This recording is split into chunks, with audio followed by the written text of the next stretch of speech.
objetivo ofrecerle la máxima seguridad al receptor, ¿no? El receptor es el paciente como tal, el que va a recibir un hemodiderivado. ¿Por qué legales? ¿No? Tiene que ver mucho también con, yo creo que la parte religiosa, éticos, es decir, por ejemplo, un testigo de Jehová no acepta una transfusión y yo tengo que respetar, ¿no? Porque si yo transfundo a este paciente en contra de su voluntad, salvo en una situación de urgencia, él puede seguirme una demanda, ¿no? Y dígamelo acá en Solca, nosotros, donde hay enfermedades donde el soporte transfusional es básico, por ejemplo, una leucemia, yo no puedo tratar una leucemia si no transfundo, y hemos perdido pacientes jóvenes con altas chances de curarse. Actualmente las leucemias, los tiempos han cambiado, y enfermedades catastróficas como la leucemia, que antes uno escuchaba leucemia y leucemia era sinónimo de muerte, ahora las cosas han cambiado y un paciente con leucemia tiene altas chances de curarse, más si es niño o si es un adulto joven. Y nosotros hemos perdido pacientes, testigos de Jehová, que lastimosamente no han aceptado. Siempre debe considerarse otras alternativas más seguras a la hora de transfundir. Una transfusión prácticamente es considerada como un mini trasplante, ¿no? Porque lo que va a recibir el receptor es decir, es un órgano, en este caso la sangre de un donante. Entonces, actualmente cada vez la sangre es más segura, siempre hay riesgo de desarrollar algún tipo de una reacción transfusional. Salvo en una situación de urgencia, ¿no? Por ejemplo, donde el paciente no puede tomar una decisión, o no hay un familiar en este caso y es una urgencia de transfundir por un accidente de tránsito, eh, salvo estas situaciones de urgencia, siempre debe hacerse firmar un consentimiento informado al paciente. Las recomendaciones en cuanto al soporte transfuncional, ¿no? En cuanto a esta rama de la patología que se llama hemoterapia, los estudios clínicos randomizados o estudios aleatorizados son escasos. La mayor parte de los datos que se obtiene es basada en opiniones de expertos. El tratamiento siempre debe ser personalizado, ¿no? Eso es importante, ustedes cuando comiencen a ir a los hospitales, eh, que no se debe transfundir laboratorio como tal, sino el laboratorio relacionado con la clínica del paciente, ¿no? Por ejemplo, igual vamos a ver más adelante, el umbral o el valor para transfundir a un paciente de glóbulos rojos es una hemoglobina entre 7 u 8 gramos por decilitro, dependiendo, ¿no? Entonces, pero yo no solamente debo tener en cuenta el valor del laboratorio, sino que también debo tener el contexto clínico del paciente. Yo puedo tener un paciente con una anemia crónica, que es de larga data, joven, que no tiene enfermedades asociadas, y que tiene 6, 7 hemoglobina y está fresco como el pavo, ¿no? Y probablemente ese paciente clínicamente no necesita transfusión, por laboratorio sí, ¿no? Pero es importante el contexto clínico. O al revés, puedo tener un paciente añoso, con falla cardíaca, con falla renal, que está descompensado y que tiene 8 hemoglobinas. Y este paciente probablemente sí necesita transfusión. Entonces, por eso siempre es importante personalizar el tratamiento correlacionando el laboratorio con la parte clínica del paciente. Es importante verificar la correcta identificación tanto del receptor, ¿no? Que es el paciente, y la bolsa, que es donde está la sangre del donante.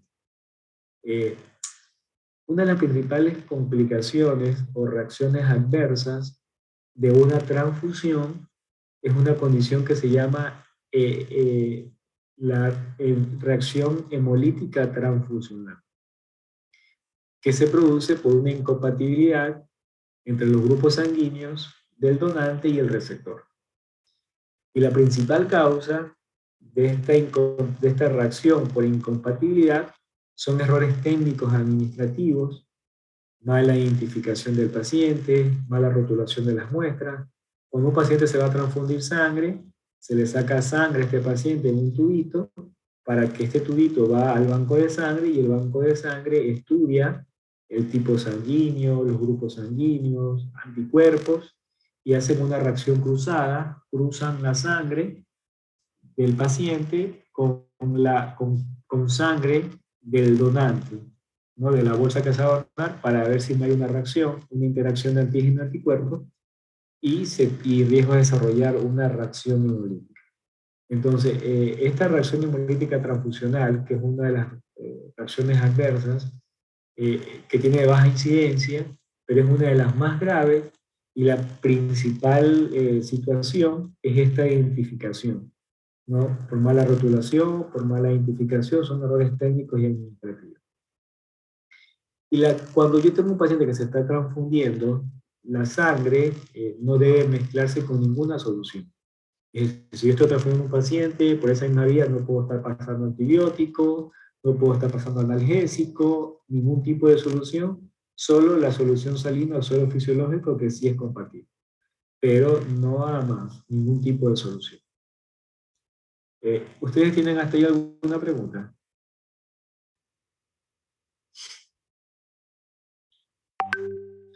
Entonces, la materia prima, ¿no? La materia prima de la donación es la sangre entera, ¿no? Es decir, esa sangre entera es la que ustedes eh, van al banco de sangre, ustedes van a donar, allá le hacen una entrevista, ¿no?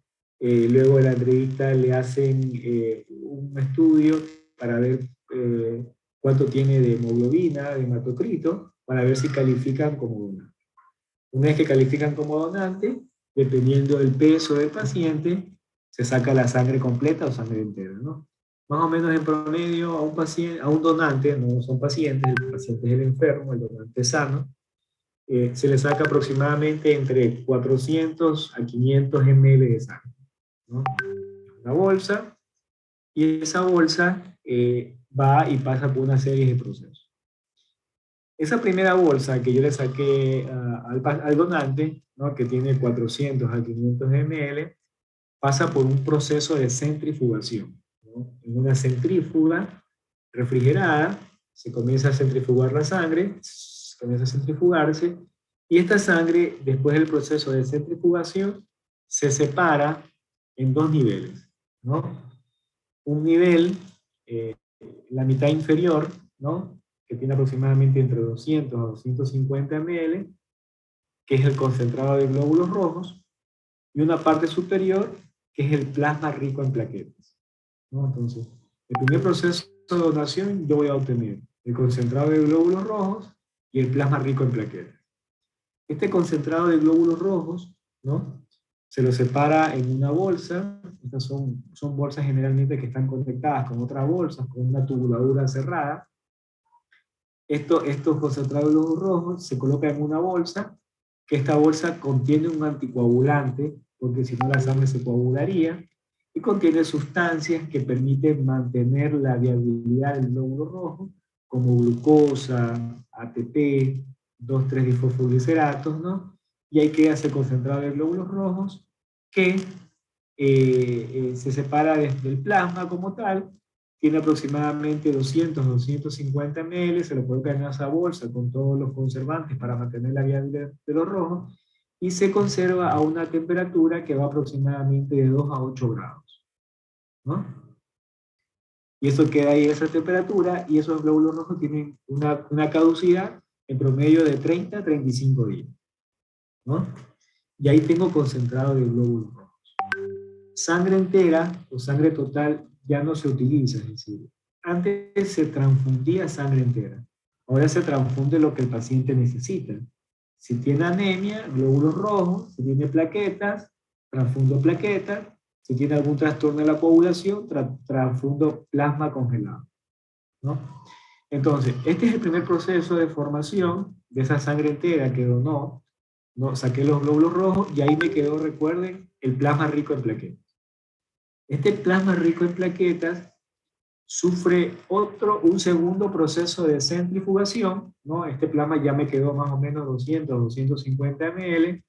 Este plasma sufre un segundo proceso de centrifugación y ahí obtengo dos productos. El concentrado de plaquetas como tal, que me queda abajo, que de la sangre entera, porque ya vamos a ver más adelante que hay dos formas de obtener plaquetas, ¿no? Una es a través de esta forma, ¿no?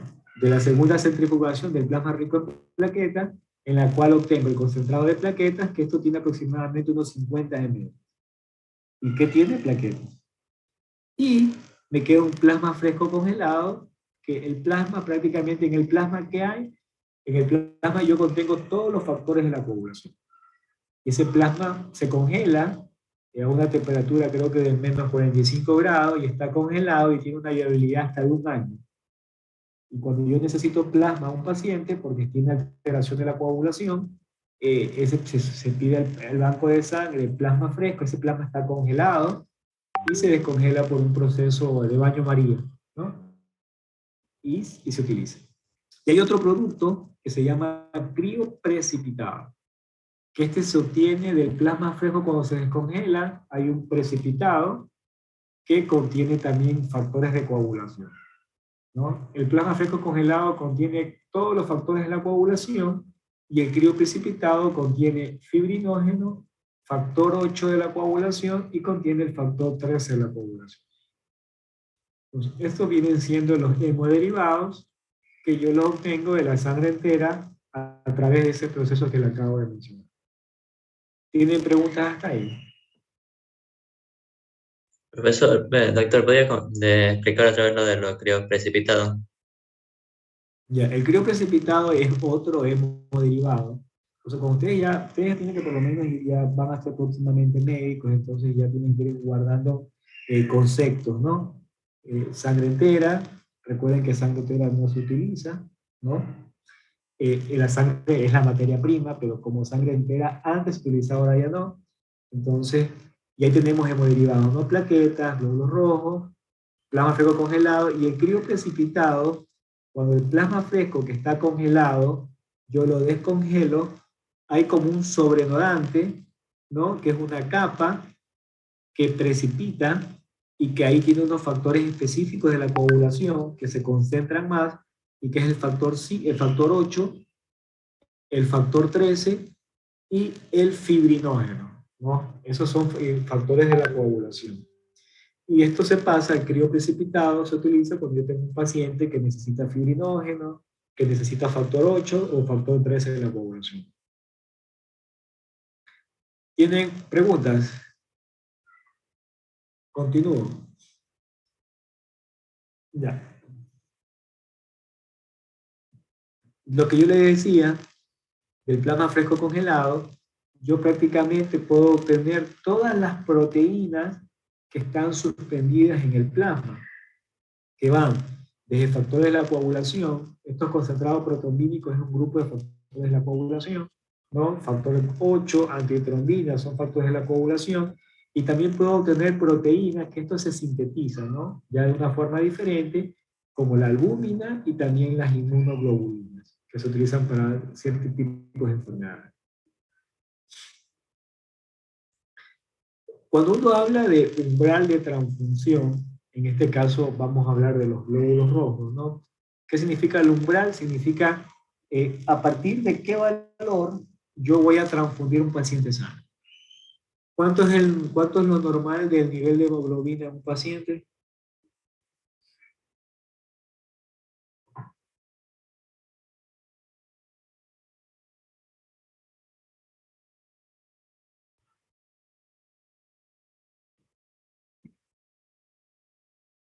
¿Mande? Sí, dependiendo, ¿no? En la mujer es mínimo 12 hasta 16 y en el hombre mínimo 13 hasta 17, ¿no? Entonces, ¿cuál sería el valor a partir del cual yo voy a transfundir a un paciente?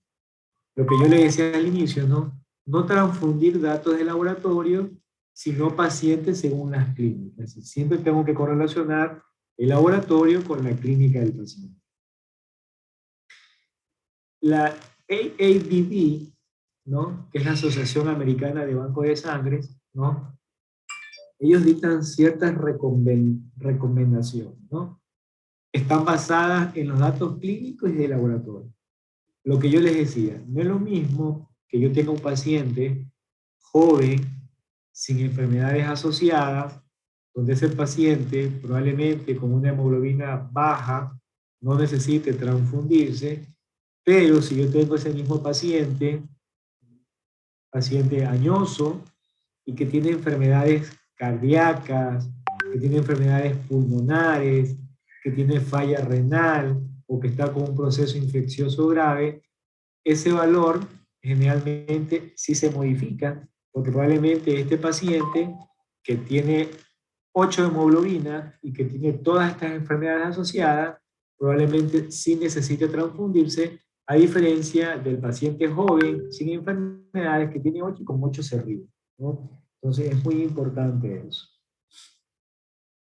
Entonces, la Asociación Americana de Banco de Sangre, ¿qué recomienda? Que si yo tengo un paciente hospitalizado, que ese paciente está estable hemodinámicamente, ¿no? Y en forma general no tiene enfermedades asociadas, prácticamente el umbral para transfundir sería como una hemoglobina menor a 7 gramos por decilitro, ¿no? Si yo tengo un paciente que está hospitalizado, que está estable, ¿no? Estable significa que no está con una falla respiratoria, que no está que no está con una taquicárdico, que no está hipotenso, ¿no? Pero que tiene enfermedades preexistentes, ¿no? Sobre todo enfermedades de tipo cardíacas, ese paciente, el umbral para transfundir es con una hemoglobina menor de 8, ¿no? Igualmente con los pacientes postquirúrgicos, también, si el paciente está estable, el umbral para transfundir es por debajo de 8. En forma general, ¿no? En forma general, para transfundir sangre, en promedio es de 7 a 8 hemoglobinas. Generalmente yo, mis pacientes en promedio lo transfundo con hemoglobina, dependiendo del contexto clínico, por debajo de 7, 7.5. ¿No? Pero yo he tenido en las consultas pacientes con anemias crónicas, por ejemplo, anemias ferropénicas por sangrados crónicos, y esos pacientes han llegado a la consulta con 5, 6 hemoglobinas, hasta 4 hemoglobinas, y además de estar pálidos, un poco cansados, están clínicamente bien, y no los transfundo y los mejoro con el tratamiento, ¿no? Pero en promedio, el umbral para transfundir de hemoglobina va de 7 a 8 gramos por decilitro. Si yo le pregunto a ustedes con cuánto van a transferir un paciente, cuál es el umbral, me dice, doctor, en promedio de 7 a 8 gramos por decilitro, dependiendo del contexto clínico del paciente. Cada concentrado, cuando yo transfundo a un paciente, cada concentrado de glóbulos rojos, en promedio, me va a subir 1 punto de la hemoglobina y 3 puntos del hematocrito. Porque recuerden que yo les dije que más o menos el hematocrito es la hemoglobina por 3. Si yo tengo 10 de hemoglobina, yo en promedio voy a tener más o menos 30 hematocritos. Más o menos. Y la hemoglobina es el hematocrito dividido para 3. Si yo tengo 30 hematocritos, voy a tener más o menos 10 de hemoglobina, ¿no? No siempre es exacto.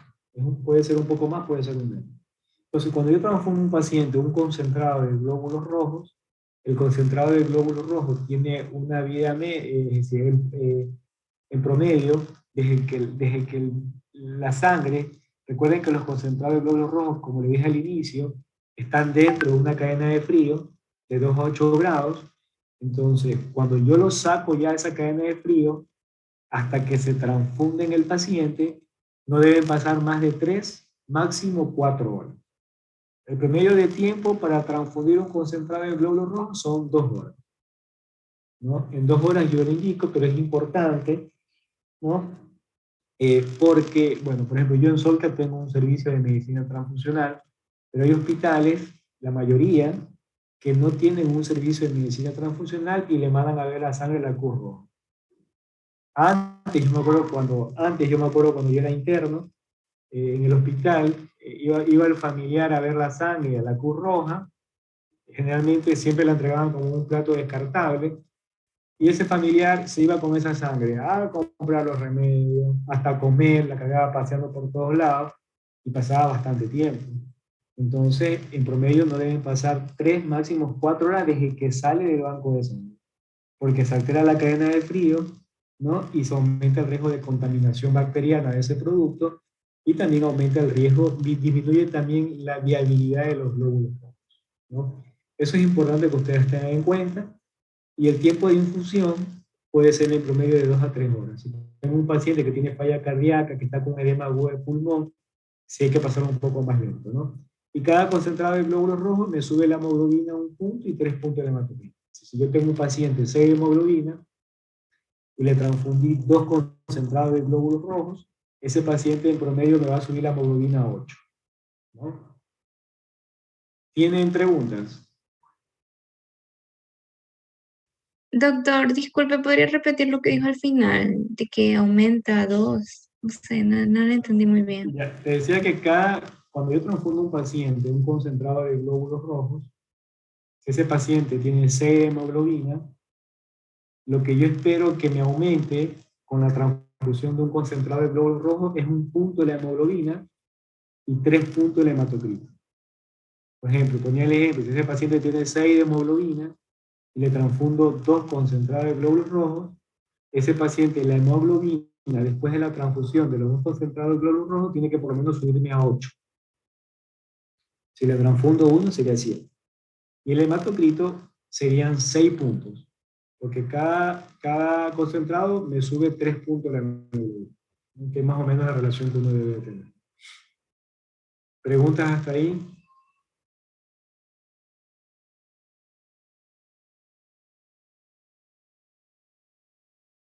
Normalmente, dependiendo de la causa, ¿no? Por ejemplo, si yo tengo una anemia por un paciente que está haciendo un shock hipovolémico por una hemorragia aguda, ese paciente, mientras no se corrija la causa, ¿qué se hace en ese paciente? Meterlo a quirófano, operarlo, y durante la cirugía, mientras está sangrando, hay que transfundirle lo que el paciente necesita, ¿no?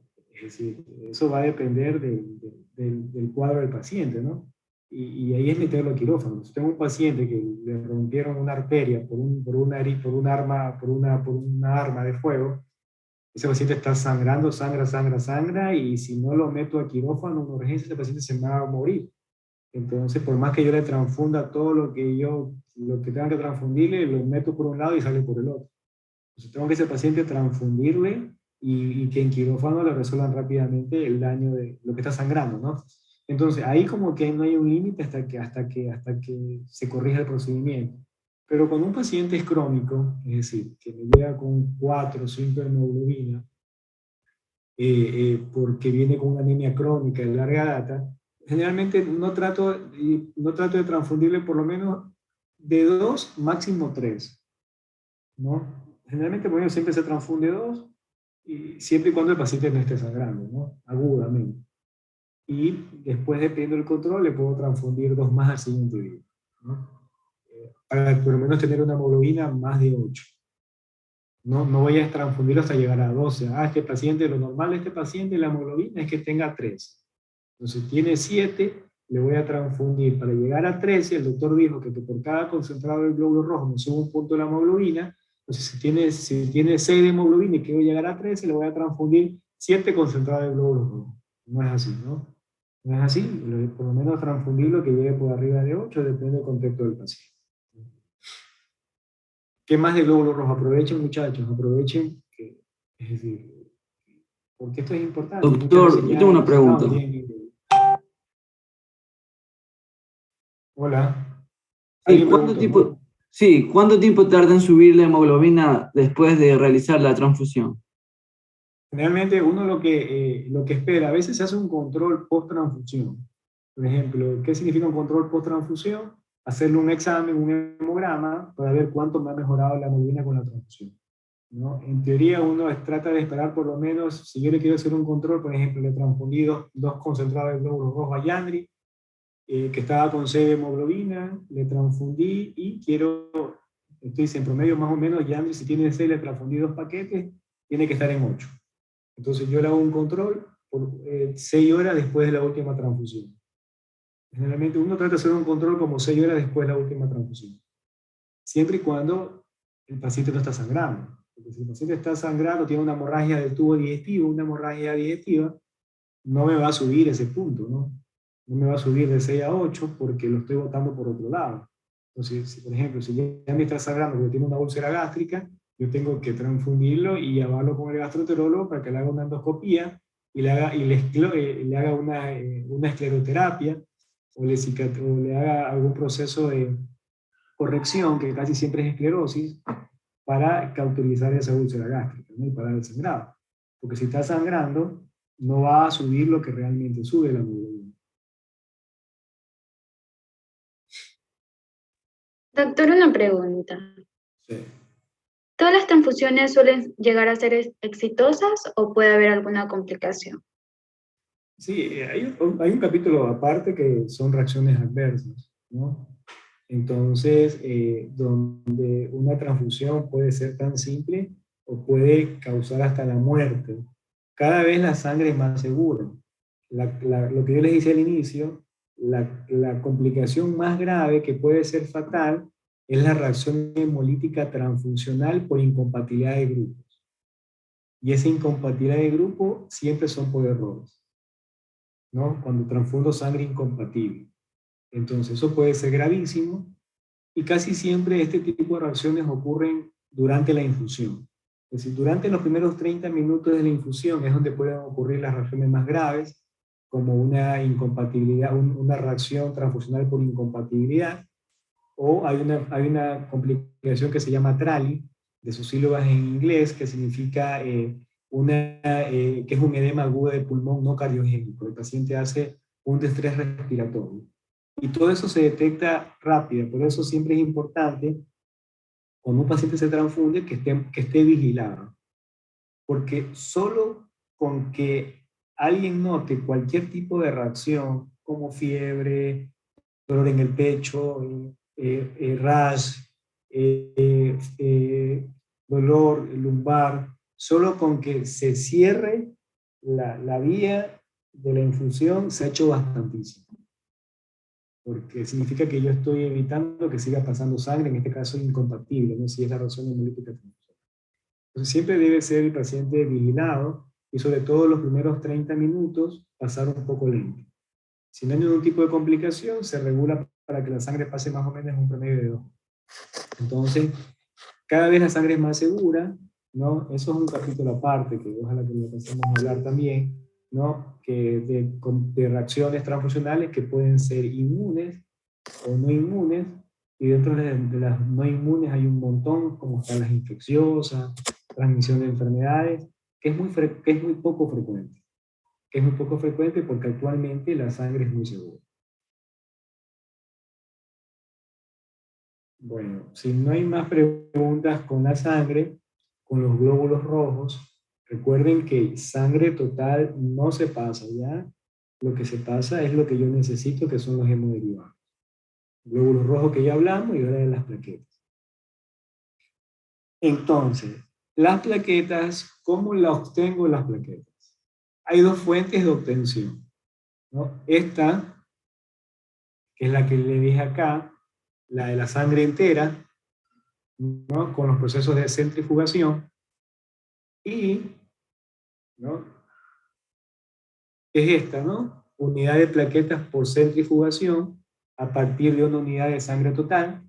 Es decir, de cada unidad de sangre yo saco un concentrado de plaquetas que tiene aproximadamente 50 ml, ¿no?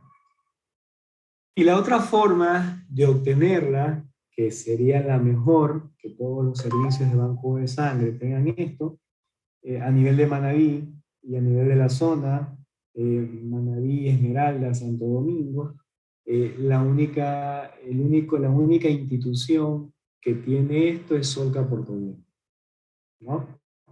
Que se llama aféresis. ¿Qué es la aféresis?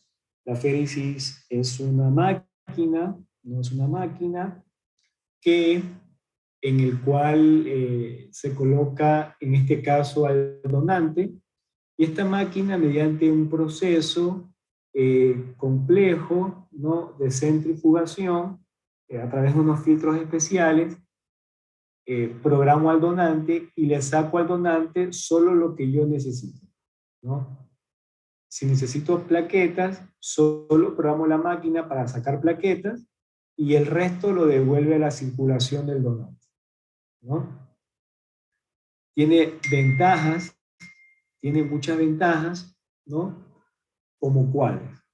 Si yo las comparo con las plaquetas que tienen normalmente la Cruz Roja, que es el primer proceso que les mencioné, ¿no? Y que en la mayoría de los hospitales que ustedes van a estar, ya sea en el Rodríguez Zambrano, en el IES de Manta y de Puerto Viejo, en el Verdi, las plaquetas que ustedes van a obtener cuando la piden, van a ser mediante esta, de sangre entera, la que se obtiene por el primer proceso, ¿no?, que es de sangre entera, que tiene aproximadamente 40-60 ml, en promedio 50 ml, yo les decía. Tienen leucocitos, porque generalmente se filtran y pasan los leucocitos, y más o menos, la dosis que yo transfundo a estas plaquetas es de 1 unidad por cada 10 kilos de peso. ¿Qué significa eso? Si yo tengo un paciente que tiene plaquetas bajas, ¿no?, y necesita transfundirse plaquetas, si yo tengo plaquetas de estas aquí, de la sangre entera de la Cruz Roja, que son las que tiene, y tengo un paciente promedio de 60 kilos, yo tendría que transfundirle a este paciente 6 unidades de estas plaquetas, ¿no?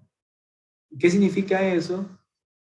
Recuerden que yo solamente de una donación que era la sangre entera, yo solo puedo obtener 1 unidad de plaquetas.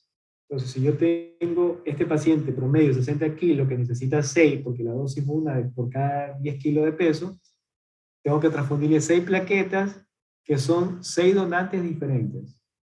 Es decir, yo a este receptor, que es el paciente, lo voy a exponer a 6 donantes diferentes. Entonces, y eso involucra muchas cosas. Son 6 exposiciones antigénicas diferentes, aumenta el riesgo de reacciones adversas por la exposición de tantos donantes. Ese paciente, cuando se expone a muchos donantes, se alosensibiliza. ¿Qué significa eso? Que va a crear anticuerpos, ¿no?, en su sangre, y que van a reaccionar con las siguientes transfusiones y pueden ser reacciones transfusiones. ¿Cuánto normalmente me sube, ¿no?, cuando yo transfundo a un paciente plaquetas?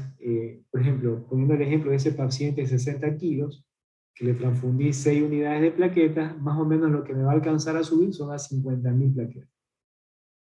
Y la otra forma, que es por la aféresis, lo que yo le explicaba, donde solamente al donante lo coloco en la máquina y solamente le saco plaquetas, nada más.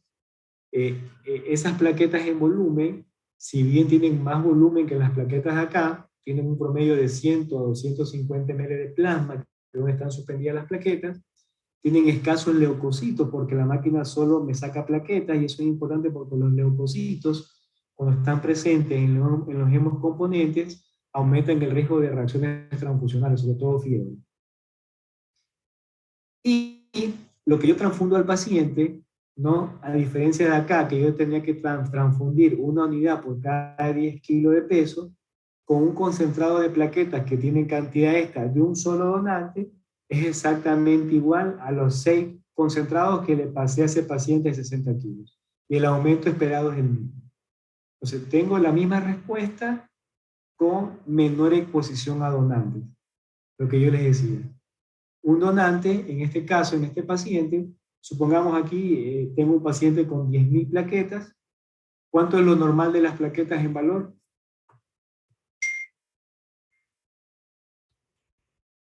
¿150 a 400, doctor? De 150.000 a 400.000 150.000 milímetros cúbicos, ¿no? Entonces, el umbral para transfundir plaquetas, generalmente uno transfunde por debajo de 20.000, ¿no? 20.000 plaquetas, le transfundo plaquetas. Generalmente yo transfundo, si el paciente está estable, yo le transfundo por debajo de 15.000. Entonces, ese paciente que tiene 15.000 plaquetas, si me toca transfundirle de estas plaquetas, tengo que pedirle, y pesa 60 kilos, tengo que pedirle 6 unidades de plaquetas estas. Y si tengo aféresis, solo le pido un concentrado por aféresis, ¿no? Entonces, tiene las ventajas que yo le decía, ¿no? Menor exposición a donante y menor riesgo de reacciones transfusionales. ¿Tienen preguntas hasta ahí? Doctor, cuando, Doctor, una preguntita, Sí. cuando se realiza una intervención quirúrgica a un paciente que tenga plaquetas bajas, ¿no? ¿Cuántas unidades debe Ya, tener? eso depende, ¿no? Igual ahorita aquí aquí esto viene ahora, ¿no? Que es Yo tengo una que es pregunta, doctor. que es el En tratamiento. una transfusión, ¿puede existir alguna trombocitopenia o una trombosis? Realmente una transfusión no tiene por qué existir trombocitopenia ni trombosis, salvo que el paciente haga una reacción transfusional grave, que, por ejemplo, cuando un paciente hace una reacción transfusional grave puede desarrollarse una enfermedad que se llama coagulación intravascular diseminada, ¿no? Y eso causa que el paciente se consuman las plaquetas y haga hemorragias, pero generalmente no tiene por qué ocurrir en una transfusión ni trombocitopenia, ni trombosis. Y la pregunta que hacía Luis, básicamente tiene que ver esto, ¿no? Con el umbral para transfundir. Entonces, yo transfundo a un paciente plaquetas por dos situaciones, como profilaxis o como prevención, ¿no? Y como tratamiento. ¿Qué significa? Bueno, como nosotros ya, como ustedes lo saben, la principal función de las plaquetas tiene que ver con la hemostasia primaria. Entonces, si yo tengo un paciente con una plaquetopenia o trombocitopenia severa, la principal complicación van a ser las hemorragias. Entonces, ¿qué significa como profilaxis? Significa que yo tengo un paciente que tiene una trombocitopenia severa y que no está sangrando, pero tiene alto riesgo de sangrar, ¿no? Y eso se refleja en parte por el valor de las plaquetas. Es decir, la Asociación Americana de Banco de Sangre, más o menos, ellos ponen como un umbral para transfundir con plaquetas de 10.000 o menor a 10.000 por milímetros cúbicos, ¿no?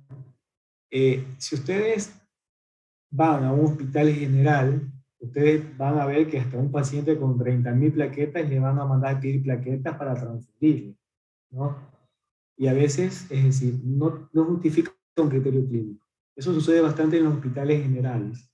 En los hospitales de especialidades, en este caso como Solca, bueno, existe más criterio, ¿no? Porque están los hematólogos, y por ahí uno como que tranquiliza un poco, en este caso, al médico, ¿no? Que es el dueño del paciente, o nosotros mismos.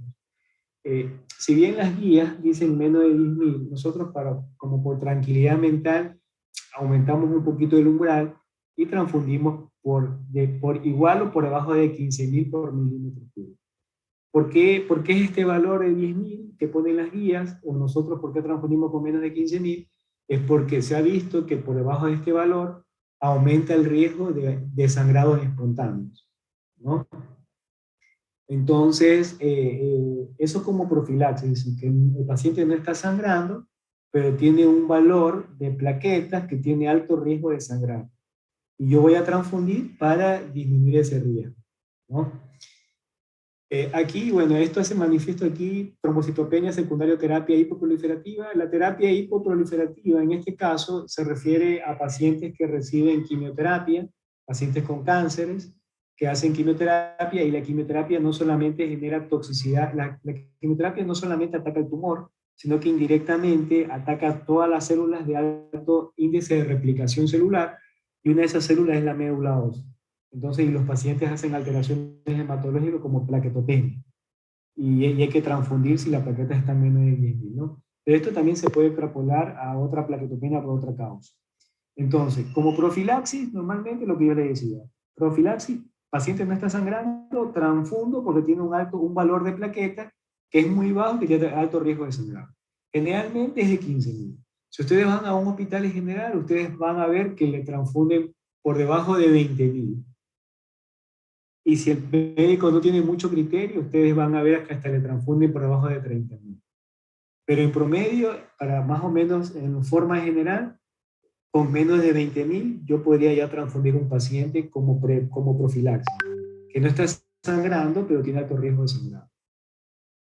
Y ahí lo otro ya sangrando, ¿no? Si yo tengo un paciente que está sangrando como tal, sí tengo que transfundirlo, ¿no? Generalmente, es decir, claro, no importa el valor, ¿no? Pero es porque está sangrando.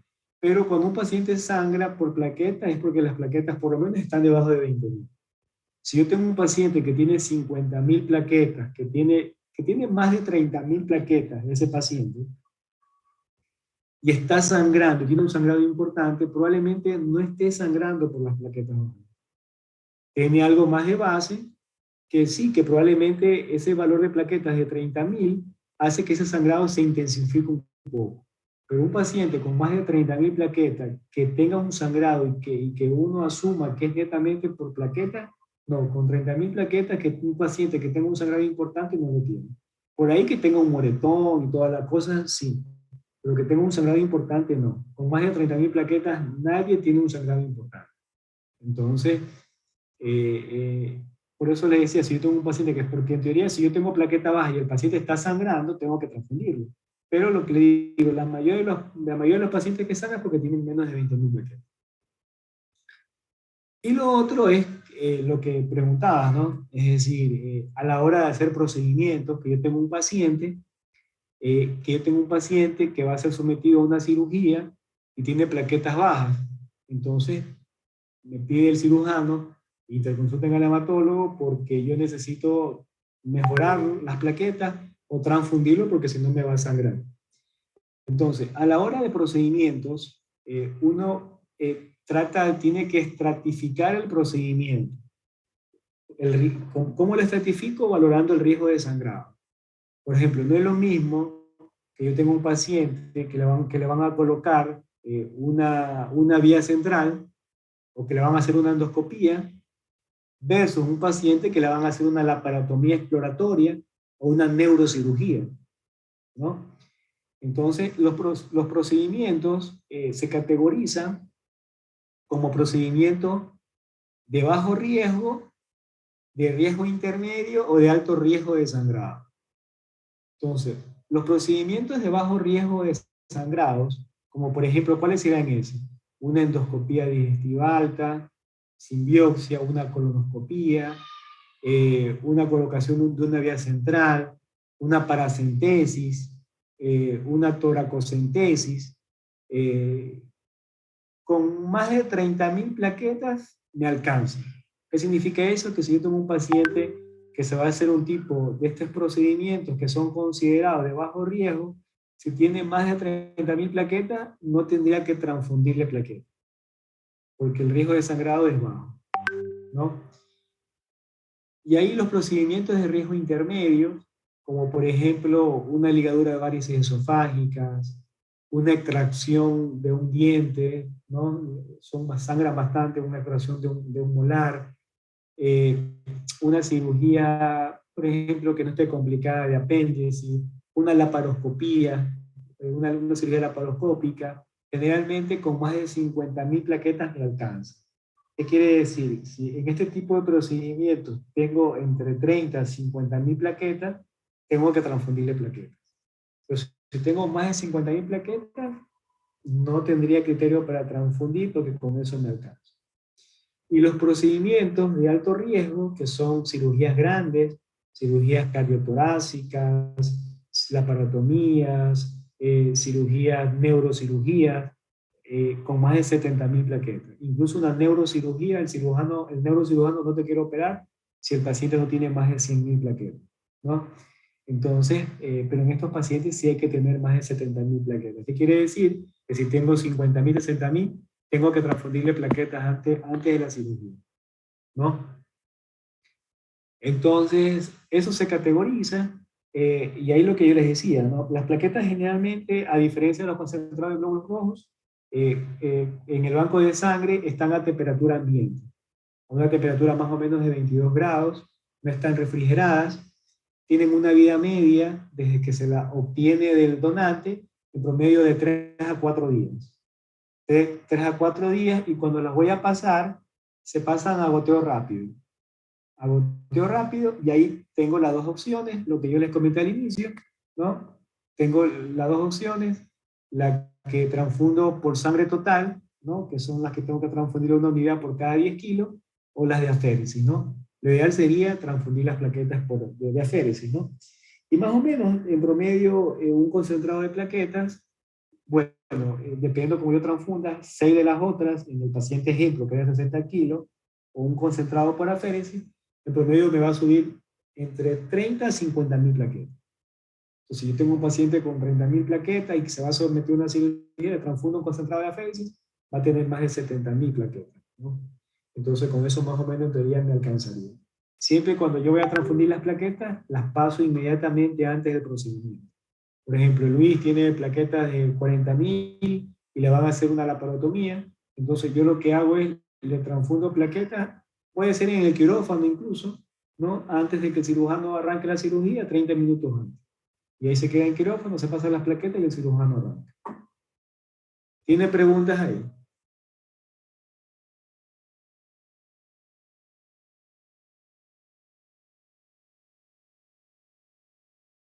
Bueno, ¿no? Entonces de plaqueta estamos bien, ¿no? Otro producto es el plasma fresco congelado.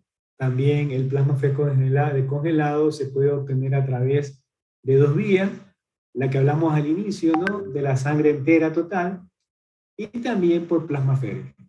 Así como la aféresis, la plaquetoféresis, yo saco plaqueta, coloco al donante a la máquina de aféresis y solo saco plasma.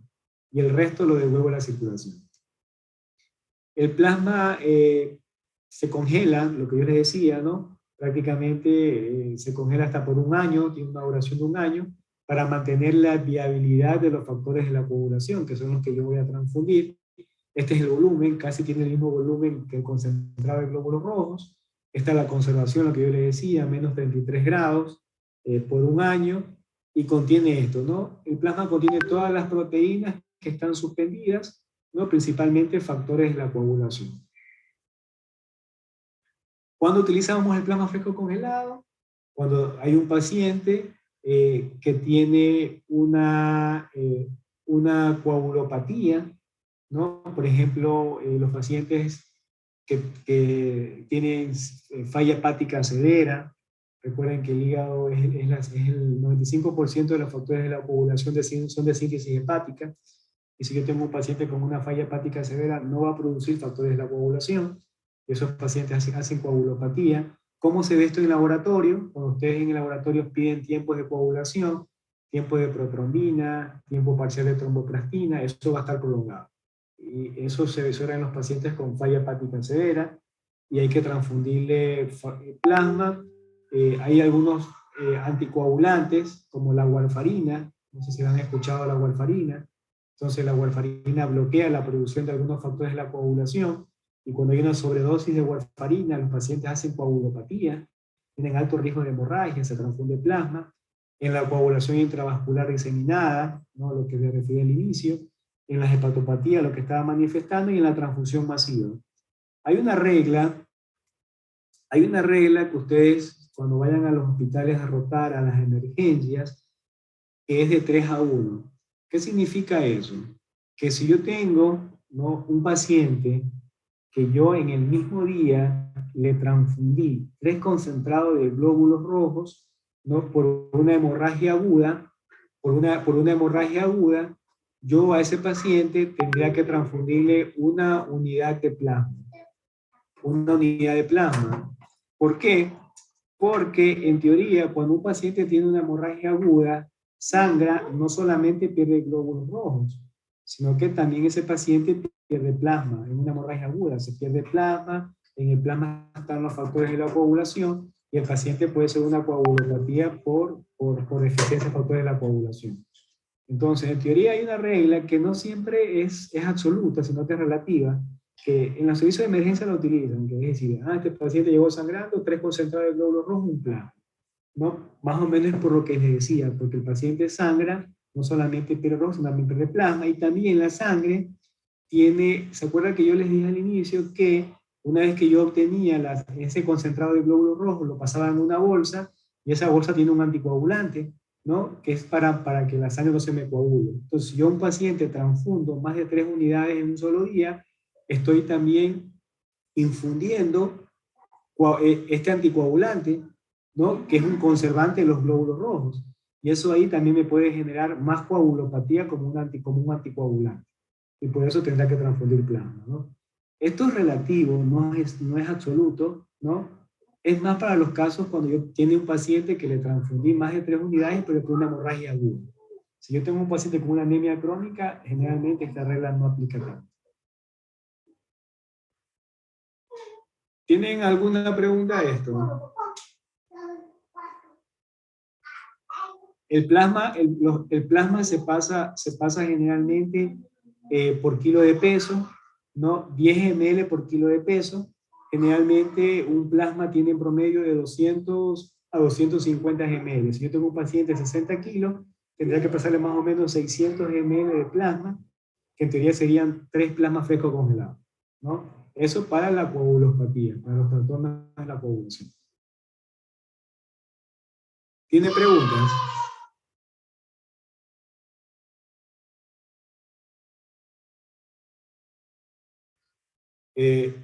Bueno, con eso yo creo que me parece bastante importante, esto es bastante extenso, ¿no? Pero sí es importante que tengan en cuenta todos estos criterios para que ustedes más o menos tengan una noción, una idea de lo que es del soporte transfuncional, ¿no? Y es lo que se aplica normalmente, es decir, en las unidades de urgencia se aplica y muchas veces se sobretrata a un paciente. Hay pacientes que se transfunden o no tienen criterios de transfusión, lo que yo les decía. Ustedes van a ver, a veces uno se asusta, ven un paciente que tiene 9 hemoglobina y le piden sangre, ven un paciente que tiene 30.000 plaquetas y le piden plaquetas. Y esto no es gratis, ¿no? No me refiero solamente a costo, sino que yo voy a exponer a un paciente a una transfusión con los riesgos que esto involucra cuando el paciente no tiene criterio para transfundirse. Entonces, es muy importante tener criterios y siempre correlacionar la parte clínica con la parte de laboratorio. Sí, es verdad, doctor. Yo he conocido pacientes con cirrosis hepática, grado 2, que como tienen trombocitopenia, es algo normal, como dice usted, no es algo, o sea, no tienen síntomas, solamente si se va a realizar una cirugía es lo que dice. Claro, dependiendo. Y ahí después, si ustedes, después de esta diapositiva, la última que presenté, hay un poco de diapositiva más que tiene que ver con la coagulopatía en los pacientes con hepatopatía crónica, que es un capítulo totalmente aparte. Es decir, ya les corté ahí porque si no nos quedamos hasta las 12 de la noche. Entonces, es un capítulo totalmente aparte porque en los pacientes con cirrosis, hepatopatía crónica, la hemostasia está rebalanceada. Bueno, es una situación bastante compleja, ¿no? Incluso los pacientes con cirrosis tienen de 3 a 4 veces más riesgo que la población general de hacer trombosis. Cuando yo transfundo innecesariamente a un paciente plasma o plaquetas sin criterios, puede ocurrir el efecto opuesto a la hemorragia, que es la trombosis, ¿no? Entonces, es frecuente, es decir, y en los hospitales generales es mucho más frecuente. Hay pacientes que les suspenden cirugías porque tienen bajas plaquetas, cuando realmente con el valor que tiene les alcanza, ¿no? Pero es por desconocimiento, es por desconocimiento. En mi hospital, es decir, es un poco diferente porque hay mayor experiencia y nuestros cirujanos los gastroenterólogos, a la hora que cuando van a hacer endoscopías, los pacientes cirróticos, luego la varices esofágica, se apoyan mucho en el criterio nuestro, ¿no? Y hacen los procedimientos sin ningún tipo de complicaciones. Pero en los hospitales generales es un poco más difícil porque a veces hay que pelear con el criterio del cirujano, del anestesiólogo, ¿no? Del gastroenterólogo y creen tener la razón y no es así.